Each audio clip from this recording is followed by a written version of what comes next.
श्री शिवाय नमस्तुभ्यम। हर हर महादेव। श्रावण मास की अष्टमी तिथि, कौन सी तिथि? अष्टमी तिथि। आप सभी लोग जानते हो आज 6 अगस्त 2026 यानी कि गुरुवार वाले दिन इस श्रावण माह की अष्टमी तिथि पड़ रही है। और आप सभी को पता है कि देवाधिदेव महादेव का सबसे प्रिय मास श्रावण माह है। और आज हम जानेंगे कि श्रावण मास की अष्टमी तिथि का क्या महत्व होता है। हमने कई बार कहा है कि श्रावण मास की अष्टमी तिथि का सबसे बड़ा और विशेष महत्व होता है। यदि इस दिन घर का कोई भी एक सदस्य उपाय कर ले तो कर ले के महाराज उसे घर परिवार में चल रही सारी समस्या समाप्त होती है, तो अंत तक बन रहे। जिस घर में धन टिकता नहीं है, जिस घर में समस्या बहुत अधिक है, व्रत करते हैं लेकिन मनोकामना पूर्ण नहीं होती है, तो महाराज 6 अगस्त श्रावण गुरुवार इस दिन किया जाने वाला ये एकमात्र उपाय आपको अवश्य महाराज इस 6 अगस्त अष्टमी तिथि वाले दिन, साल का सबसे बड़ा दिन है। हमने कई बार कहा है कि यदि माह में श्रावण मास की अष्टमी तिथि गुरुवार पड़ जाए तो आपको उस वाले दिन इस उपाय को जरूर करना चाहिए। घर का कोई भी एक सदस्य ये छोटा सा कार्य अवश्य कर लेना।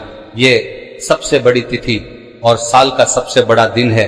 मेरी प्रत्येक माता बहनों से निवेदन है कि श्रावण मास अष्टमी तिथि पर ये मात्र 3 तुलसी पत्ती 31 चावल के दाने वाला उपाय को अवश्य करना है। यह एकमात्र उपाय आपके जीवन में चल रही सारी समस्याओं को समाप्त कर देगी। महाराज मेरी प्रत्येक माता बहनों से निवेदन है कि यह सबसे बड़ी तिथि है, क्योंकि यह आषाढ़ माह में पड़ने वाली तिथि है। तो कान खोलकर के सुन लो मेरी जीजियो, 6 अगस्त गुरुवार के दिन श्रावण मास अष्टमी तिथि पड़ रही है। इस दिन किया जाने वाला यह एकमात्र छोटा सा कार्य आपको अवश्य करना है। कोई भी महिला इस दिन यह छोटा सा उपाय करती है, उस घर में लक्ष्मी जी का स्थायी वास हो जाता है। जीवन में कितनी भी धन लक्ष्मी की समस्या चल रही हो तो महाराज इस श्रावण मास अष्टमी तिथि के दिन कर लेना। ये छोटा सा उपाय हर मनोकामना पूर्ण होगी। देखिए इस तिथि का सबसे बड़ा और विशेष महत्व होता है। आप सभी को पता है ये साल में केवल एक बार ही आती है।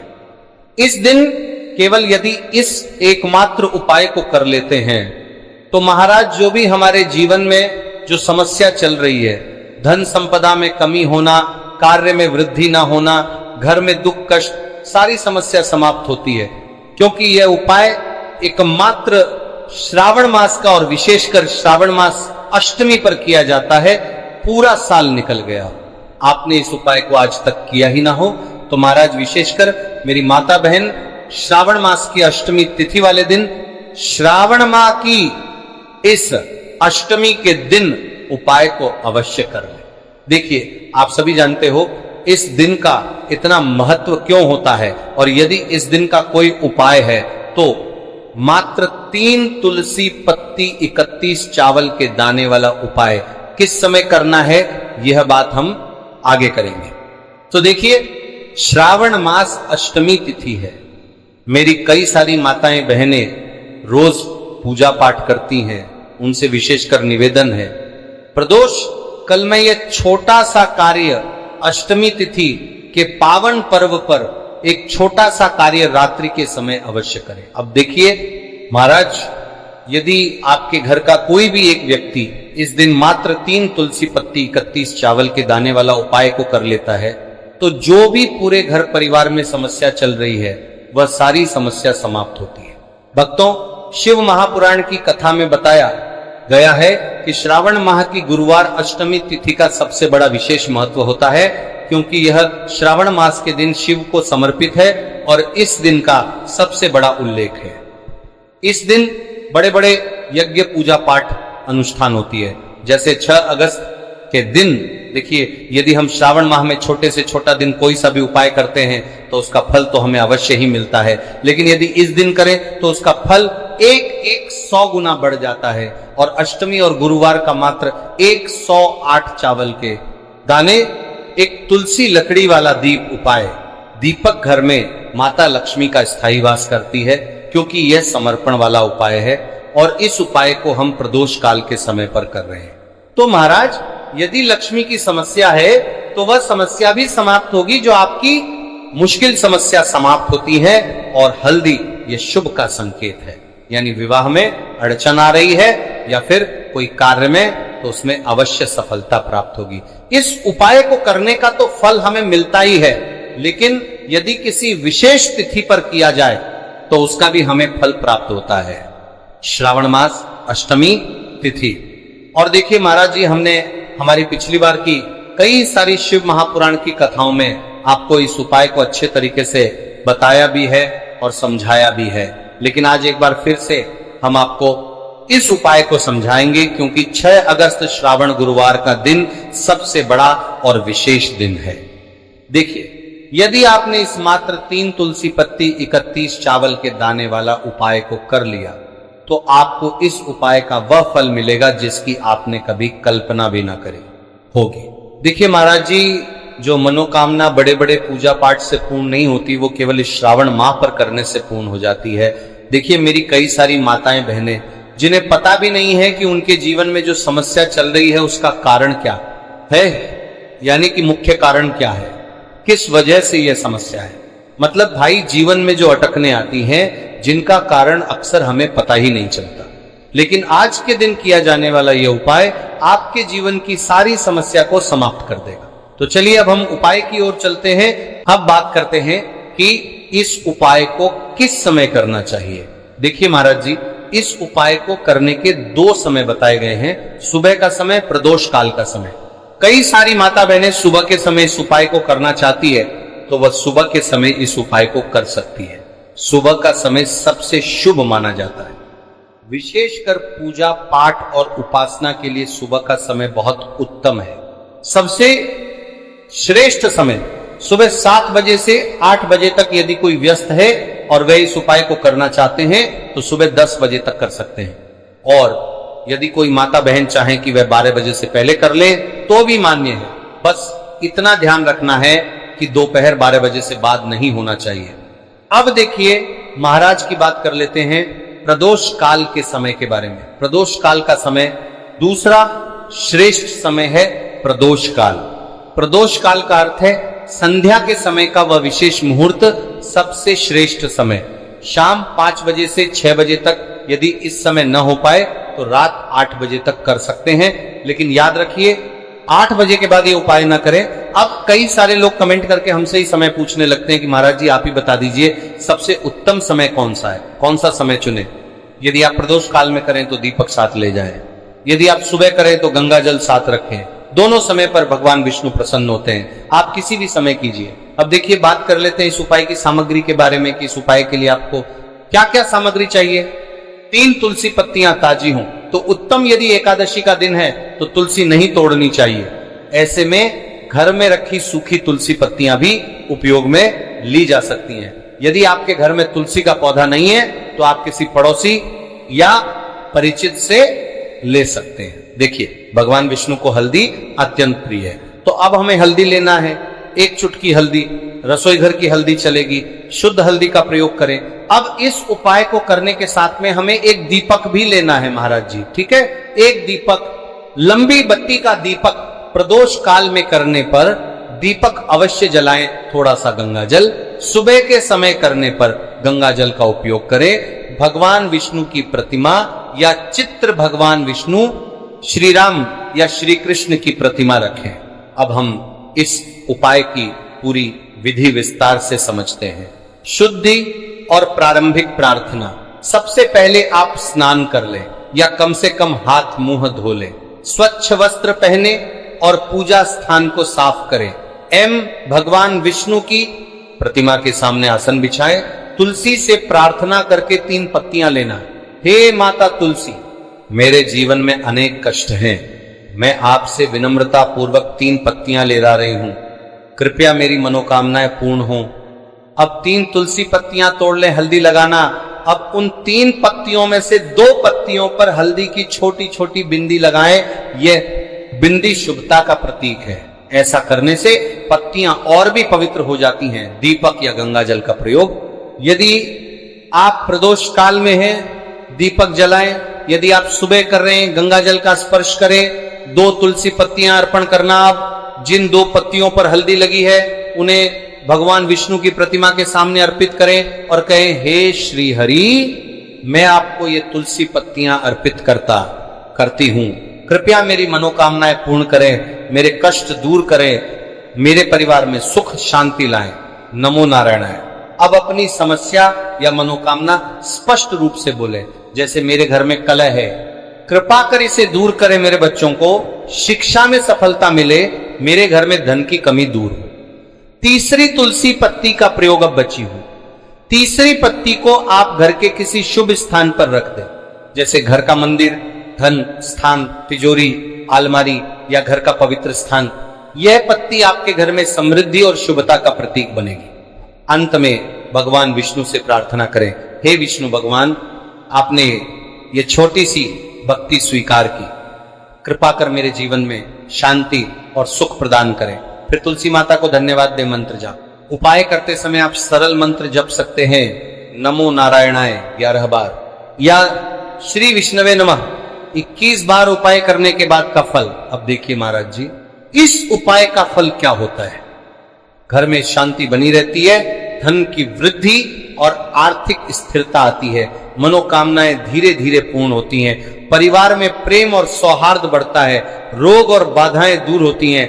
तो भाइयों और माताओं, ये था 3 तुलसी पत्तियों और हल्दी का उपाय। ये उपाय छोटा है, सरल है, लेकिन इसमें अपार शक्ति छुपी हुई है। श्रद्धा और विश्वास से इसे करें, भगवान विष्णु और तुलसी माता अवश्य प्रसन्न होंगे। देखिए महाराज, हमारे जीवन में कई बार ऐसी परिस्थितियां आती हैं जब हर दिशा से परेशानियां हमें घेर लेती हैं। कभी धन की कमी, कभी स्वास्थ्य संबंधी बाधाएं, कभी परिवार में कलह, तो कभी काम धंधे में रुकावट। ऐसे समय में व्यक्ति समझ नहीं पाता कि आखिर समाधान कहां मिलेगा। हमारे सनातन शास्त्रों में भगवान शिव की कृपा प्राप्त करने के अनेक सरल और प्रभावशाली उपाय बताए गए हैं। उन्हीं में से एक अत्यंत विशेष उपाय है 31 अखंड चावल के दानों का उपाय। यह उपाय जितना सरल दिखाई देता है, उतना ही श्रद्धा और विश्वास के साथ करने पर अत्यंत शुभ माना जाता है। यदि आप इस उपाय को श्रावण मास की पावन अष्टमी तिथि पर पूर्ण श्रद्धा और विश्वास के साथ करते हैं तो भगवान भोलेनाथ की कृपा प्राप्त करने का सौभाग्य मिलता है। अब सबसे पहले प्रश्न आता है कि इस उपाय के लिए चावल कैसे होने चाहिए। ध्यान रखिए कि सभी 31 चावल के दाने पूरी तरह अखंड होने चाहिए। कोई भी दाना टूटा फूटा, खंडित या गंदा नहीं होना चाहिए। सभी दाने साफ, स्वच्छ और पूर्ण होने चाहिए। आप घर के भंडार या बाजार से चावल ले सकते हैं, लेकिन सभी 31 दाने एकदम सही होने चाहिए। कई लोग पूछते हैं कि क्या इस उपाय में, ध्यान रखिए कि सभी 31 चावल के दाने पूरी तरह अखंड होने चाहिए। कोई भी दाना टूटा फूटा, खंडित या गंदा नहीं होना चाहिए। सभी दाने साफ, स्वच्छ और पूर्ण होने चाहिए। आप घर के भंडार या बाजार से चावल ले सकते हैं, लेकिन सभी 31 दाने एकदम सही होने चाहिए। कई लोग पूछते हैं कि क्या इस उपाय में गंगा जल, बेलपत्र या पुष्प भी रख सकते हैं। हाँ, यदि आप श्रद्धा से गंगा जल, बेलपत्र या पुष्प भी साथ ले जाते हैं तो यह और भी शुभ माना जाता है, लेकिन मूल उपाय केवल 31 अखंड चावल के दानों से ही किया जाता है। अब बात करते हैं कि यह उपाय कब करना चाहिए। इस उपाय के लिए 2 श्रेष्ठ समय माने जाते हैं। पहला, सुबह 8 बजे से 10 बजे के बीच। यदि किसी कारणवश आप उस समय नहीं पहुंच पाते हैं तो दोपहर 12 बजे तक भी कर सकते हैं। दूसरा और अत्यंत शुभ समय है प्रदोष काल, जो सामान्यतः शाम के समय होता है। यदि आप सुबह व्यस्त रहते हैं तो प्रदोष काल में भी यह उपाय पूर्ण श्रद्धा के साथ कर सकते हैं। अब सबसे पहले बात करते हैं सुबह वाले उपाय की। सुबह स्नान करके शुद्ध वस्त्र धारण करें, 1 लोटा स्वच्छ जल, 31 अखंड चावल के दाने और यदि संभव हो तो बेलपत्र एवं पुष्प साथ लेकर अपने निकट के शिव मंदिर जाएं। शिवलिंग के पास ऐसी जगह बैठें जहां किसी अन्य श्रद्धालु को असुविधा न हो और आप भी शांत मन से पूजा कर सके। सबसे पहले भगवान शिव का ध्यान करें। इसके बाद एक लोटा जल श्रद्धा से शिवलिंग पर अर्पित करें और मन ही मन नमः शिवाय का जप करते रहें। अब एक एक करके 31 अखंड चावल के दाने शिवलिंग पर अर्पित करें। पहला दाना गणेश जी के स्थान पर अर्पित करें, उसके बाद शेष दाने श्रद्धा के साथ शिवलिंग पर अर्पित करते जाएं। हर दाना चढ़ाते समय नमः शिवाय का जप करें अथवा अपनी मनोकामना भगवान शिव के चरणों में समर्पित करें।